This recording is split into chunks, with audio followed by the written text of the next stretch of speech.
বিধানসভায় একটা কর্মী বৈঠকের জন্য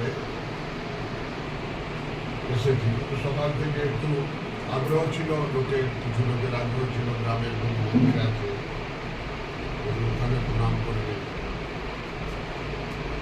ওখানে প্রণাম করলাম। তারপরে একটা গ্রামের আগ্রহ ছিল যে কি আমাদের আদিবাসীদের একটা মন্দির আছে ওখানে প্রণাম করবে, ওখানে করলাম। পরে এখন বর্তমানে কিছু বিশিষ্ট কর্মীদের সঙ্গে বৈঠকও হলো। আর এখন আমাদের এই যে নতুন কলোনিটা হয়ে উঠছে, এখানে একটা রাধা মাধবের মন্দির আছে, তার দর্শন করলাম, ওখানে একটু প্রসাদ গ্রহণ করলাম। 18ই এপ্রিল আমাদের চতুর্থ ফেজে নির্বাচনের প্রসেসটা আরম্ভ হয়েছে, তার ব্যালেট নোটিফিকেশন হয়ে গেছে। আমি আমার নমিনেশন মঙ্গলবার হনুমান জয়ন্তীর দিনে 23 তারিখ আমার নমিনেশন থাকবে।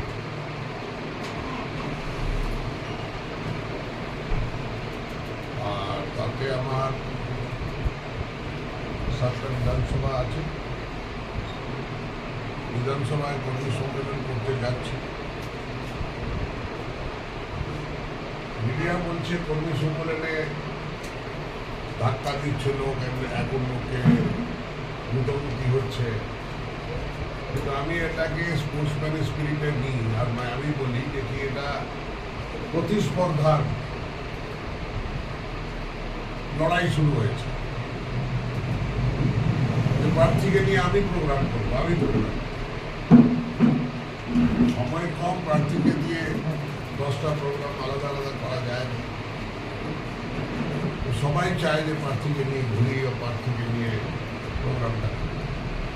এই উৎসাহ ভালো, আর এই উৎসাহ মোদীজির সবকা সাথ, সবকা বিকাশ, সবকা বিশ্বাসের নামে আরো বেশি চলে।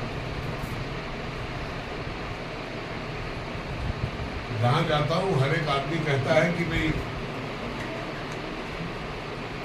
अलवाला जी हमारे इलाका में चली, हुआ प्रोग्राम कर। यहाँ तो सगरे वोट होते,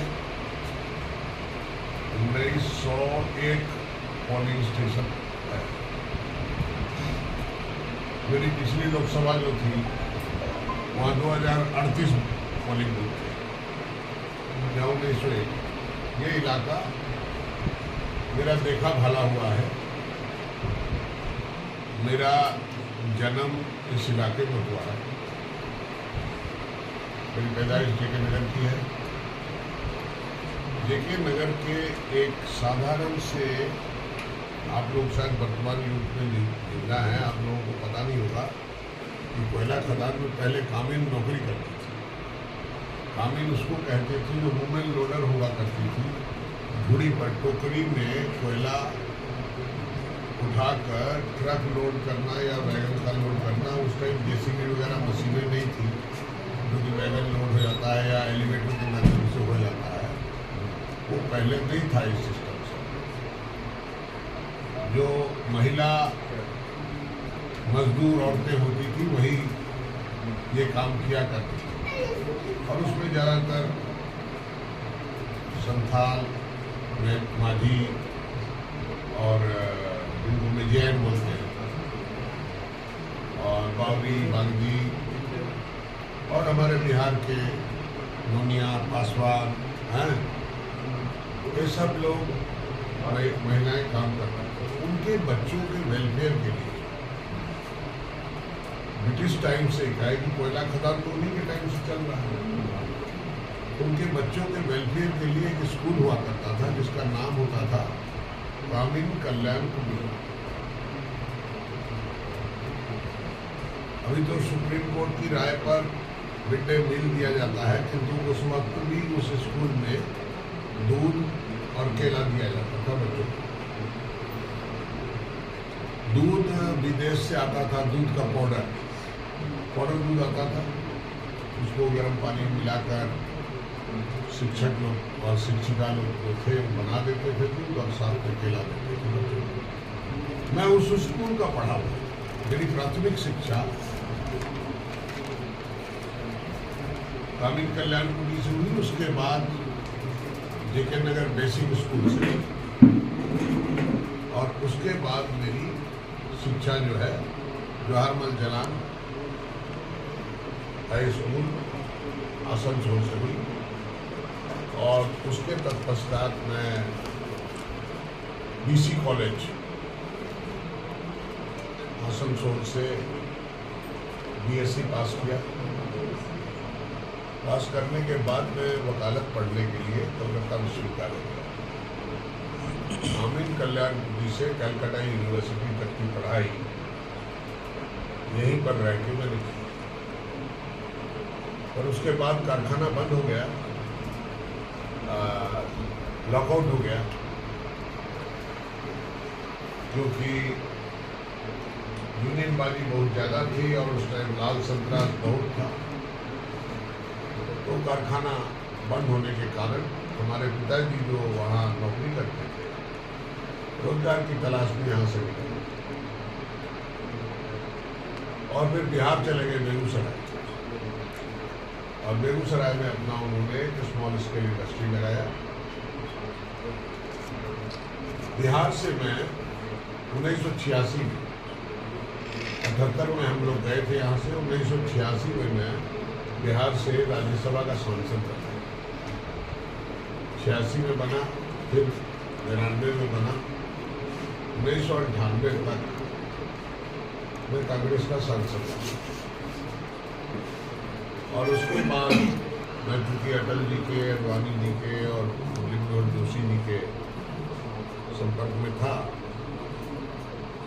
तो मैं कारगिल की लड़ाई के वक्त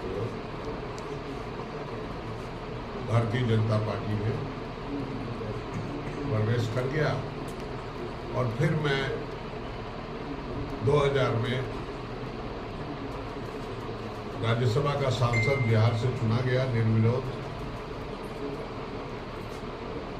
और उसके बाद हमारा राज्य बिहार, उसका रीऑर्गेनाइजेशन हुआ और झारखंड बन गया, तो मुझे झारखंड अलाउट कर दिया। तो फिर मैं 2000 के बाद 2006 में फिर पुनः वहाँ से निर्वाचित हुआ और 2012 तक मैं सांसद रहा। 24 साल राज्यसभा में सांसद रहने के बाद में मेरे को राष्ट्रीय उपाध्यक्ष बना दिया गया पार्टी का, और उत्तर पूर्व के 8 राज्यों का मुझे प्रभारी बना दिया। और फिर 2014 में जब मोदी जी के नेतृत्व में चुनाव था, जनरल इलेक्शन था, तो उस वक्त उन्होंने मेरे को कहा कि आप दार्जिलिंग से चुनाव लड़ें। क्योंकि दार्जिलिंग में बाईचुंग भूटिया चुनाव लड़ रहे थे, जो वहाँ के भूमिपुत्र थे और बहुत फेमस थे, घर घर में उनकी तस्वीर लगी हुई थी। कोई लड़ना नहीं चाहता था और मुझे कहा गया लड़ने के लिए, तो मैं लड़ने गया और उसे परास्त करके सांसद बना, केंद्र में मंत्री बना। और केंद्र में मंत्री बनने के बाद में मैं पुनः, जब वो गोरखालैंड की डिमांड करने लगे, पृथक राज्य की डिमांड करने लगे, तो मैंने अपने आप को रिक्यूज कर लिया कि मैं यहाँ से नहीं लड़ूंगा, क्योंकि मैं सेक्टेरियन नहीं हूँ, मैं नेशनलिस्ट हूँ। और तब मुझे दुर्गापुर बर्दवान से चुनाव लड़ाया गया, और वो सीट जो कभी भी हम नहीं जीते थे और पिछली बार 3.5 लाख वोट से हारे थे, उसको जीत दर्ज की बहुत कम मार्जिन था पर जीते, क्योंकि ये जो सर्टिफिकेट होता है ना जो मिलता है उसमें कहीं संख्या नहीं लिखी होती कितना वोट मिला, उसमें एक ही लिखा रहता है winner, elected representative of twelfth. तो मैं 6 बार सर्टिफिकेट ले चुका हूँ।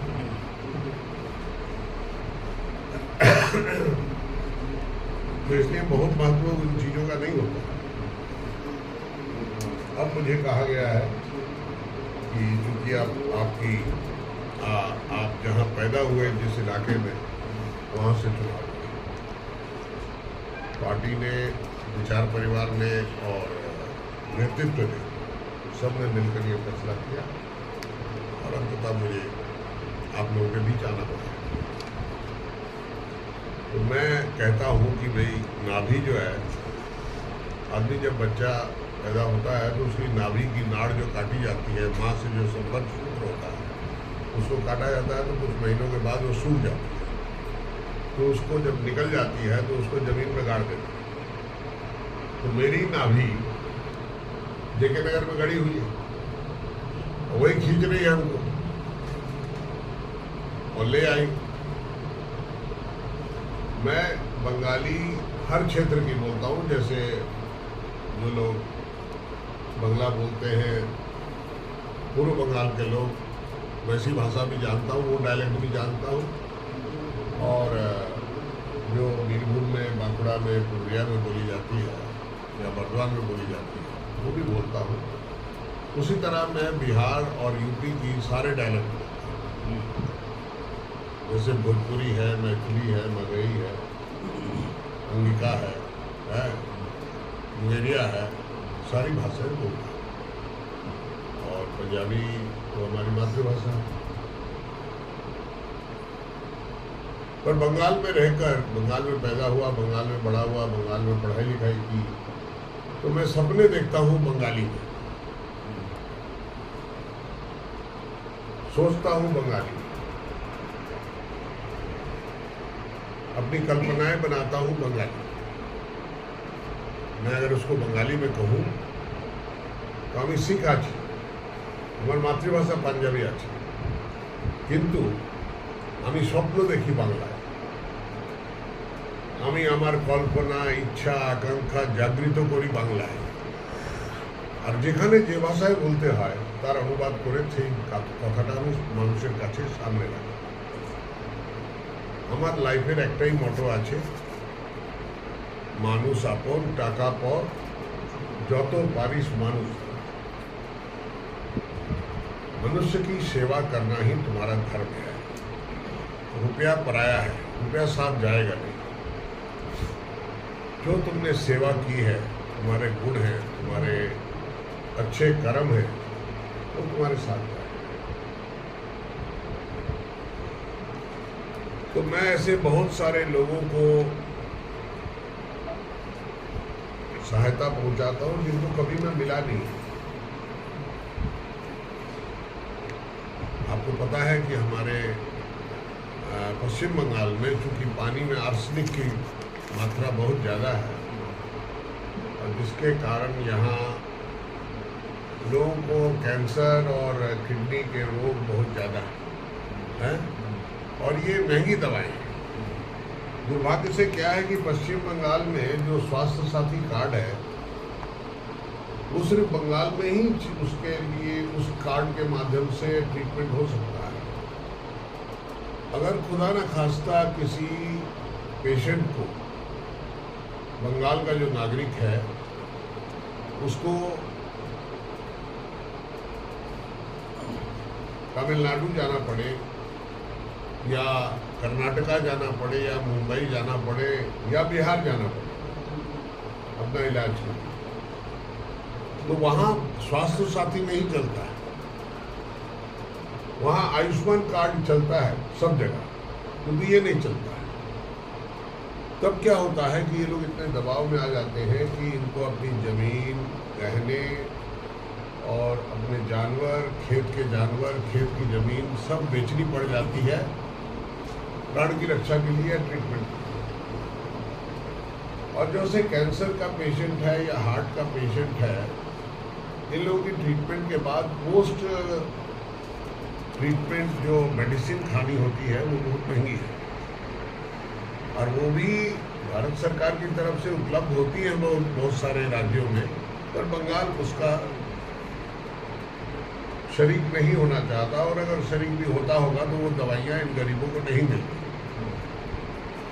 और दवाई के अभाव में बहुत सारे लोग चिकित्सा कराने में पैसा खर्चा करने के बावजूद भी मर जाते हैं, काहे कि एक केमोथेरेपी लेने के बाद में बॉडी में कमजोरी आ जाती है। अब उसको रीगेन जब तक नहीं करेगा 14-15 दिन के अंदर, तब तक वो अगली दवाई नहीं ले सकता, तो उसमें मर जाते हैं। तो मैं ऐसे बहुत सारे रोगियों को मुफ्त दवा मुहैया करा, और सच बात तो ये है कि मैं इन सारे पेशेंट में से किसी को कभी मिला नहीं। मेरे से टेलीफोन पर बात की है, मेरे से वीडियो कॉल पर बात की है, अपना दुख तकलीफ बताया है। मैं अपने लोकल किसी आदमी को भेज कर उसका करा लेता हूँ कि वाकई ये गरीब आदमी है कि नहीं। जब पता लगता है गरीब आदमी है तो उसकी मदद करता हूँ। तो रोज़ मैं दवाइयाँ दिल्ली से लोगों तक पहुँचाता हूँ। आज सुबह भी मेरा आदमी आया है जिनको पिछले कई महीनों से दवाइयाँ चल रही हैं। तो मैंने कहा भाई इस टाइम में दवाई नहीं दे सकता तुम्हें, दूंगा तो इलेक्शन कमीशन ऑब्जेक्शन ले लेगा। बोले सर आपके इलेक्शन के चक्कर में मर जाएंगे।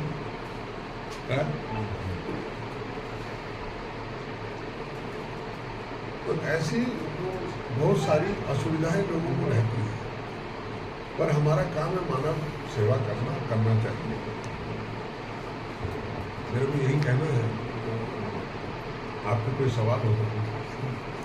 आप कर्मी सम्मेलन कर रहे हैं, विधानसभा वाइज कर रहे हैं, क्या आप कर्मी सम्मेलन अपना कर रहे हैं पार्टी के साथ में, क्या आपको महसूस हो रहा कर्मी सम्मेलन करके कमजोरी क्या? कर्मी सम्मेलन में तो जो ऐसी चीज़ें हैं जो कर्मी लोगों का अपनी कुछ लोगों की लोकल समस्याएं होती है, वो सामने लाते हैं कि भाई एक एमपी के बनने के बाद एमपी के रूप में आपको क्या क्या करना पड़ेगा इस इलाके में। बहुत सारी चीज़ें सामने आती हैं। कहीं पीने की पानी की समस्या है, कहीं घर की समस्या है, कहीं मेडिसिन की समस्या है, कहीं कोयला खदान के इलाके में बढ़िया हॉस्पिटल नहीं है, और खास करके कोयला मजदूर लोगों को या तो उनको ईएसआई हॉस्पिटल में जाना पड़ता है या रेफर करते हैं कहीं और। पर प्राथमिक चिकित्सा जिसके लिए बाहर जाने की जरूरत नहीं है, उस प्राथमिक चिकित्सा के लिए अगर बढ़िया हॉस्पिटल बने तो लोगों को शुरू में ही रोग का पता लग जाता है और रोग थम जाता है या खत्म होता है। और कर्मी सम्मेलनों में कर्मियों के बीच उत्साह बहुत ज़्यादा है कि 2019 में ये सीट भारतीय जनता पार्टी ने जीती, क्योंकि हमारे सांसद दल बदल लिए जो कि इथिकली ठीक नहीं है, तो उसमें जो जगह खाली हुई उनको इस्तीफा देना पड़ गया। तो जो सीट खाली हुई उसका उपचुनाव था। तो नॉर्मली क्या होता है कि उपचुनाव चाहे विधानसभा का हो चाहे लोकसभा का हो, जो उस राज्य में सत्ता पक्ष होती है उसको उसका लाभ मिलता है। यहाँ पर भी वही हुआ। तो अब कर्मियों का यही है कि भाई हमारी जीती हुई सीट है, हम पुनः इसको जिताना चाहते हैं। स्वाभाविक है, हर एक पार्टी का कार्यकर्ता जिसकी संख्या नहीं भी है वो भी चाहता कि हमारा पार्टी का कैंडिडेट जीते। उत्साह बहुत ज़्यादा।